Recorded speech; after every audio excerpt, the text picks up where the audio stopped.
আসসালামু আলাইকুম রহমতুল্লাহি ওবরকাতুহ। সম্মানিত দর্শক,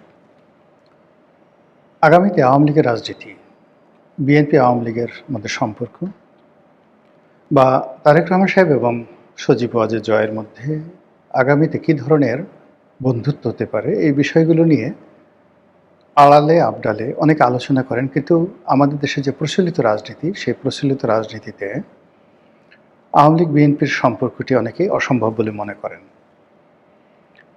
অতীতে অনেকে চেষ্টা করেছেন কিন্তু সফল হননি। বেগম খালেদা জিয়ার সঙ্গে শেখ হাসিনার একটি সুন্দর সম্পর্ক স্থাপন করার জন্য এরশাদ জামানাতে বাংলাদেশের সবচেয়ে প্রথিতযশা সাহিত্যিক, সাংবাদিক, কবি, বুদ্ধিজীবী, আইনজীবী এদের একটা গ্রুপ হয়েছিল, চ্যানেল হয়েছিল, এবং সেই গ্রুপের প্রধান ছিলেন কবি ফয়েজ আহমেদ, সাংবাদিক ফয়েজ আহমেদ। তার প্রেক্ষিতে কয়েক দফা বৈঠক হয়েছিল এবং কিছুটা বরফ গলেছিল, কিন্তু পরবর্তীতে আসলে সেই সম্পর্কটি থাকেনি।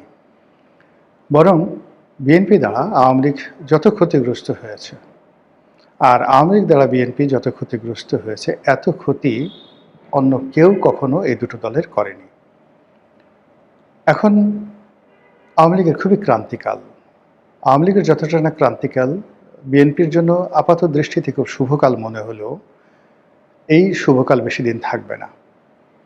অবস্থা ঠিক সেই রকমই হবে, ভিন্ন ফরম্যাটে, যেভাবে ১১ সময় হয়েছিল। আপনারা জানেন যে ১১ সময় মঈনুদ্দিন ফখরুদ্দিনের নেতৃত্বে যে সরকার গঠিত হলো, সেই সরকারের কর্মকাণ্ডের কারণে তারেক রহমান সাহেব নিজে, তার মা, তার ভাই, তার আত্মীয় স্বজন, পরিবার পরিজন মহা বিপদের মধ্যে পড়লেন। আওয়ামী লীগের যারা লোকজন কয়েকদিন খুব আনন্দ করল, এবং স্বয়ং শেখ হাসিনা তিনি বলার চেষ্টা করলেন যে ১১ যে সরকার, এটি তারই কর্মফল, তিনি চেয়েছেন বলে এরকমটি হয়েছে। কিন্তু আওয়ামী লীগের যে সুখ স্বপ্ন, সেই সুখ স্বপ্ন অল্প কয়েকদিনের মধ্যে ধূলিসাৎ হয়ে গেল যখন শেখ হাসিনা নিজে গ্রেপ্তার হলেন, এবং যখন আওয়ামী লীগের উপরে ১১ সরকারের খড়গ নেমে এলো, দেখা গেল যে বিএনপির উপর যে জুলুম অত্যাচার চলেছে, তার চাইতে আওয়ামী লীগের উপর আরও জুলুম অত্যাচার বেশি হওয়া শুরু করলো। ১১ সময় যে নিন্দনীয় কাজগুলো হয়েছে, তার মধ্যে সবচেয়ে নিন্দনীয় কাজ হলো -2 থিওরি। সেই সময়টিতে সুধী জনদেরকে দিয়ে রাষ্ট্র চালানোর চেষ্টা, রাজনীতিবিদদেরকে হেয় করার চেষ্টা, এবং মানুষের যে রাজনৈতিক চিন্তা চেতনার মধ্যে বিষ ঢুকিয়ে দেওয়া, যে রাজনীতিবিদ বলতে খারাপ, চোর, ডাকাত, গুন্ডা, বদমাশ, এই জিনিসগুলো ১১ সরকার এমনভাবে করলো। এবং সেই কাজ করার জন্য রাজনীতির যারা শীর্ষ নেতৃবৃন্দ, তাদের সবাইকে গ্রেপ্তার করা হলো, অনেকে তাড়িয়ে দেওয়া হলো, অনেকে পালিয়ে গেল, অনেকের ব্যবসা বাণিজ্য তছনছ করে দেওয়া হলো, এবং একই সঙ্গে তারা দেশের যারা শীর্ষস্থানীয় ব্যবসায়ী রয়েছেন, বড় বড় ব্যবসায়ী গ্রুপ, তাদেরকে দুর্নীতিবাজ আখ্যা দিয়ে তাদের ব্যবসা বাণিজ্যের ১২টা বাজিয়ে দিয়ে অর্থনীতির চরম সর্বনাশ ঘটালো। তো এরপর ১১-এর পরে ২০০৯ সনে আওয়ামী লীগ ক্ষমতায় এসেছে, কিন্তু ওই যে ১১-এর যে ভূতগুলো সরকারের মধ্যে থেকে যায়নি।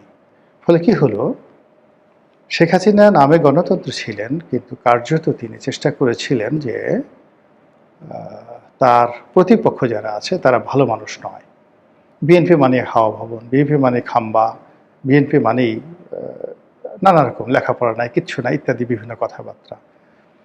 এর ফলে কি হলো, বিএনপি আওয়ামী লীগের মধ্যে যে দ্বন্দ্ব এবং সংঘাত, সেটা বাড়তে থাকলো। অন্যদিকে বিএনপি যারা লোকজন আছে, তারা প্রথম দিকে অর্থাৎ ১১-এর সময় তারা চেয়েছিল, আজ আমরা যেভাবে চাচ্ছি যে কোনো মূল্যে একটি নির্বাচন হোক এবং রাজনৈতিক দল ক্ষমতায় আসুক। এমনকি আওয়ামী লীগও চাচ্ছে যে ডক্টর মোহাম্মদ ইউনূসের তুলনায় যদি তারেক রহমান সাহেব ক্ষমতায় আসেন, তাহলে তাদের জন্য ভালো হবে।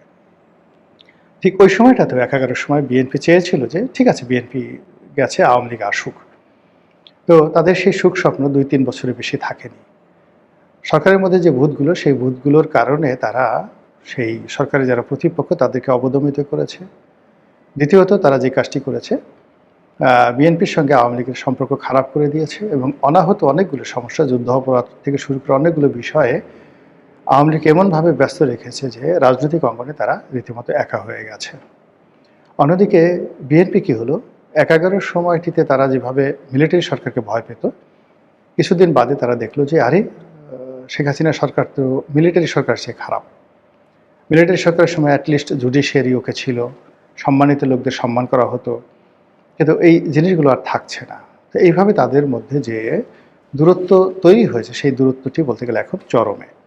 এই চরম দূরত্বের সময় সবাই যেখানে আশা করছে যে বিএনপি ক্ষমতায় আসলে আওয়ামী লীগদেরকে আরও অত্যাচার করা হবে, জুলুম করা হবে। তো সেই ক্ষেত্রে যেটি হয়েছে যে হঠাৎ করে যখন এখন আওয়ামী লীগ নির্বাচনে আসবে কি আসবে না, পারবে কি পারবে না, কি হবে ইত্যাদি নানা বিষয় নিয়ে যখন কথাবার্তা হচ্ছে, তখন বিএনপির যিনি প্রধান ব্যক্তি তিনি রয়টার্সের সঙ্গে একটি সাক্ষাৎকারে স্পষ্টভাবে বলেছেন যে যদি জনগণ চায়, জনগণের আশাকাঙ্ক্ষা যদি আওয়ামী লীগকে ঘেরা হয়, শেখ হাসিনার যারা ছেলে সন্তান রয়েছেন তারা যদি রাজনীতি করতে চায় তারা করবেন, এতে আমার করার কি আছে। এই কথা শোনার পর আওয়ামী লীগের যারা লোকজন আছেন তারা বিদায় খুশি হয়েছেন। আমি দেখলাম যে আওয়ামী লীগের বেশ কয়েকজন গুরুত্বপূর্ণ সোশ্যাল ওয়ার্কার যারা ওইভাবে করাপ্টেড বা মানে দেশ ছেড়ে পালানোর মতো নয়, কিন্তু তারা দেশের মধ্যে সম্মানজনক আছেন, কিন্তু আওয়ামী লীগ করতেন। তারা যথেষ্ট সমাজে প্রভাবশালী এবং তাদের গুরুত্ব রয়েছে। তারা বেশ কয়েকজন তারেক রহমান সাহেবের এই ফটো কার্ড দিয়ে যে ফটো কার্ড তৈরি করা হয়েছে যে শেখ হাসিনার ছেলে মেয়েদেরকে রাজনীতির ব্যাপারে তারেক রহমান সাহেবের যে গ্রিন সিগন্যাল এই ব্যাপারে যে ফটো কার্ড, সেইটা দিয়ে তারা বলছেন যে মনে করেছিলাম যে ভোট দিতে যাব না, কিন্তু এই বক্তব্যের পরে মনে হচ্ছে সিদ্ধান্ত পরিবর্তন করতে হবে, অর্থাৎ তিনি ভোট দিতে যাবেন এবং বিএনপিকে ভোট দেবেন। তো আমার কাছে মনে হচ্ছে যে এটা এই মুহূর্তে রাজনীতির একটা টার্নিং পয়েন্ট, এবং বিএনপি যেভাবে আওয়ামী লীগের জন্য ছাড় দিতে চাচ্ছে এবং বিএনপি যেভাবে জামাত দ্বারা ক্ষতিগ্রস্ত হচ্ছে, তো সেই প্রেক্ষিতে তারেক রহমান সাহেবের এই বক্তব্যটি অত্যন্ত ডিপ্লোম্যাটিক, এবং এই ডিপ্লোম্যাটিক বক্তব্য সময় উপযোগী এবং তাকে অনেক উপকারে আসবে। কিন্তু তার সঙ্গে সঙ্গে তারেক রহমান সাহেব এবং আওয়ামী লীগকে একটা বিষয় মনে রাখতে হবে যে অতীতে অনেকগুলো বিএনপির যে গুড ডিডস এটি আওয়ামী লীগের জিদের কারণে নষ্ট হয়ে গেছে।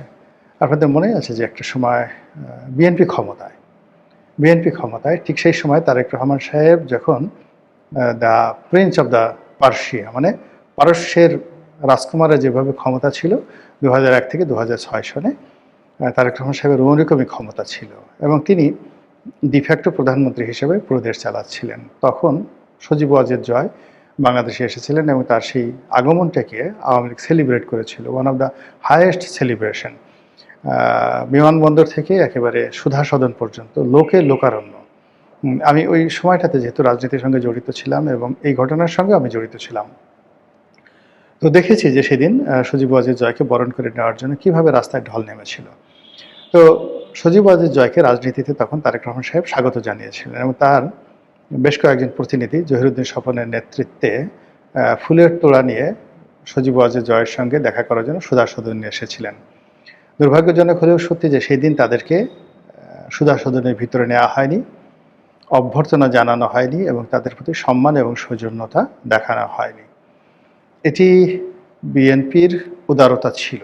তারেক রহমান সাহেব সজীব ওয়াজেদ জয়কে সেদিন পাত্তা না দিলেও তার কিছু আসে যাইতো না, কিন্তু তিনি দিয়েছিলেন, এর তার উদারতা ছিল। কিন্তু আওয়ামী লীগ সেটা কাজে লাগাতে পারেনি। আওয়ামী লীগ সেখানে অহমিকা দেখিয়েছে এবং সেই অহমিকা দেখানোর ফলাফল তাদের ভালো হয়নি। তো ভালো হয়নি এবং এখন আবার বিএনপি যে উদারতা দেখিয়েছে সেটা আওয়ামী লীগ যদি গ্রহণ করে, সজীব ওয়াজেদ জয়ের পক্ষ থেকে যদি কংগ্রাচুলেশন জানানো হয়, ধন্যবাদ জানানো হয়, এটা স্বাভাবিক ভদ্রতা হবে। কিন্তু এখানে যদি সেই আমিও রাজপরিবারের সন্তান, আমাকে কে স্বীকৃতি দিবে, কে অনুমতি দিবে, এই ধরনের অহমিকা দেখানো হয়, এটি ভালো হবে না।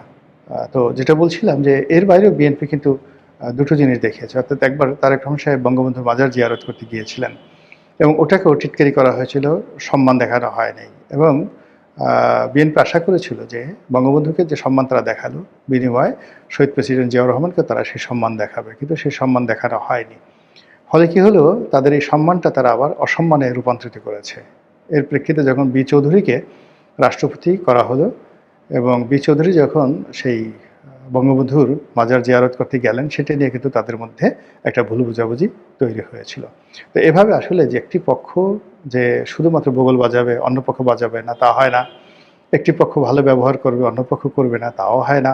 তো কাজেই তারেক রহমান সাহেব যে জিনিসগুলো ভালো শুরু করেছেন, আমাদের সবার উচিত সেই জিনিসগুলো প্রশংসা করা। আর তিনিও তো মানুষ, তার ভুল হবে, ভ্রান্তি হবে, তার দলের ভুল ভ্রান্তি হবে। গণতন্ত্রের স্বার্থে এই ভুল ভ্রান্তিগুলোকে ক্ষমাসুন্দর দৃষ্টিতে না দেখে বরং এগুলোকে যদি সহনীয় পর্যায়ে সমালোচনা করা হয়, যাতে করে কারো আতে ঘা না লাগে, তাহলে গণতন্ত্রের জন্য ফলাফল ভালো হবে। অন্যথায় যদি বিএনপি আওয়ামী লীগ অতীতের মতো নিজেদের ইগো দেখায়, নিজেদের যে মানে নিজেদের ভাবসাব দেখানোর জন্য, নিজেদের স্বার্থ তুলে ধরার জন্য, বা আমরাই শ্রেষ্ঠ, আমরাই সব কিছু, এই জিনিসগুলো করার জন্য তারা অতীতের মতো যদি ঘাড় টেড়ামি করে, তাহলে বিএনপিও যাবে, আওয়ামী লীগও যাবে, মাঝখান থেকে তৃতীয় এমন শক্তি চলে আসবে যে এই শক্তির বুটের আঘাতে, সেই শক্তির লাঠির আঘাতে, সেই শক্তির বুলেটের দাপটে বিএনপি আওয়ামী লীগ কত বছর যে গলাগলি ধরে কান্নাকাটি করবে তাকে মাত্র আল্লাহই জানে। কাজেই সাধু সাবধান, সময়ের সদ্ব্যবহার করুন আপনারা সবাই। আসসালামু আলাইকুম ওয়া রাহমাতুল্লাহি ওয়া বারাকাতুহু।